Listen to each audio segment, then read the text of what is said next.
الدكتور قال لي تردد حراري. بنسمع الكلمة دي كتير الفترة اللي فاتت. يعني ايه تردد حراري؟ التردد الحراري في مجال علاج الألم عندنا هو ببساطة موجات ذات تردد عالي بنقدر نستخدمها. لها نوعين، نوع بيعمل حاجة اسمها pulsed RF، ان هو بيعمل تقليل الالتهاب والتورم والألم، وده بنقدر نستخدمه في حالات الانزلاق الغضروفي، التهاب الأعصاب، وده بيقلل المشاكل الكبيرة بدون تدخل جراحي.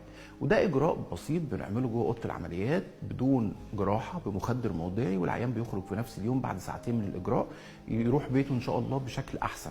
طيب، وفي إجراءات أخرى في التردد الحراري بنعملها بالتعامل مع الأعصاب الحسية، مثلا آلام الأورام لا قدر الله، آلام بتبقى مبرحة جدا، فبنتعامل مع العصب إن إحنا بنعطل إشارة المرور الناقلة للألم. حد عنده آلام في البنكرياس، آلام في الرحم، آلام في الكبد، فبنقدر نتعامل مع الألم المبرح ده بدل ما ياخد مخدرات وأدوية وترامادول. نقدر جوه أوضة العمليات نتعامل مع إشارة المرور دي ونستهدف الضفيرة العصبية ونمنع نقل إشارة الألم. عموما التردد الحراري ده هو وسيلة في علاج الألم بنستخدمها لعلاجك وتحسين ألمك. وفي مجال علاج الألم دايما احنا عندنا بنحب نشوفكم دايما بصحة وبسعادة، تمنياتنا بصحة وسعادة ودايما بدون ألم.